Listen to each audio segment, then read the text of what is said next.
ഇത് പ്രതികാരവാരാഘോഷ revenge week. നമ്മളെപ്പം ഞാൻ video ഇട്ടാലും എനിക്ക് വരുന്നൊരു കമന്റ് ആണ്, മൃദുല ചേച്ചി ഫ്രാങ്കി, മൃദുല ചേച്ചി ഫ്രാങ്കി എന്ന്. എന്തായാലും അണ്ണാറക്കടന് തന്നാലായത്. നമുക്ക് ഫുഡിൽ ചെറിയൊരു പണി കൊടുക്കാം.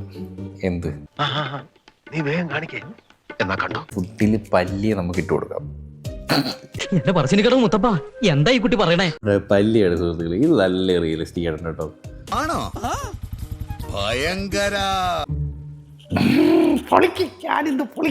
അയ്യോ, ഇതെന്താ അന്യഗ്രഹ ജീവിയോ? ചില ടി വി കാണുന്നത് പോലെ.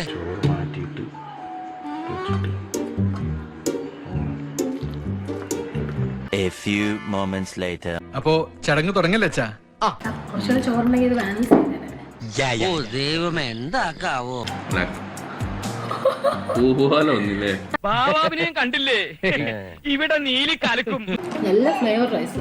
ഇതിന്റെയൊക്കെ കളർ കാണുമ്പോ കഴിക്കാൻ തോന്നുക.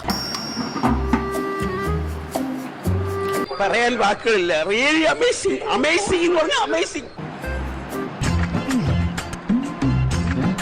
എന്റെ പൊന്നോ, ഒടുക്കത്ത അഭിനയം.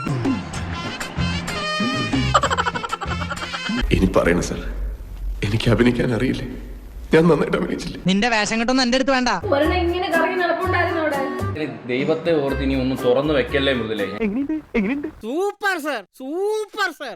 സാറിന് നാഷണൽ അവാർഡ് ഉറപ്പാ. ഞാൻ അതിന്റെ വാല് മാത്രം ആദ്യം കണ്ടോളൂ. വേണ്ട, ഉരുളണ്ട പറലണ്ട. അപ്പൊ കോഴിയുടെ കാൽപ്പത്തി ഉണ്ടല്ലോ, അതായിരിക്കുന്നേ. ഷോ പാവം, ദൈവത്തിന്റെ ഓരോരോ കളികളെ. ഞാൻ വരലിട്ട് നോക്കിക്കട്ടെ. ഒറിജിനൽ ആണെന്ന് പറയില്ലടാ, അത്രക്ക് ആർട്ടിഫിഷ്യൽ ആയിട്ട്. ഇനി കഥാപാത്രം കൂടി ഒന്ന് ആയി വരുമ്പോ ഒന്നുകൂടെ ആർട്ടിഫിഷ്യൽ. ഈശ്വര, ഇതൊക്കെ എന്റെ തലയിലാവൂലോ. അതെങ്ങനെ നിന്റെ തലയിലാവണം? കുട്ടിച്ചാത്തന്റെ ബന്ധുവല്ലോ ആണ്. നമ്മളെ കൊണ്ട് പറ്റും. ഏട്ടനെ മനമർപ്പിക്കണ്ടെന്ന് വെച്ചിട്ടാ ഞാൻ അലറാഞ്ഞ. അറിയാത്ത പിള്ളക്ക് ചൊറിയുമ്പോഴേ അറിയൂ. സാധാരണ പല്ലിയൊക്കെ എന്റെ ദേഹത്തോട് വീണാലേ ഞാൻ അലറിക്കൊണ്ടാ ഓടുന്നത്. നമ്പർ കൊള്ളായിരുന്നു, പക്ഷെ ഇവനെ ഇവിടുന്ന് പറഞ്ഞു വിടാൻ സാമി ഇത്തിരി കഷായം കുടിക്കേണ്ടി വരും. എന്നാ പിന്നെ ഞാൻ ഇറങ്ങട്ടെ, എന്നിട്ട് ഒരുപാട് കാര്യങ്ങൾ ചെയ്തു തീർക്കാനുണ്ട്.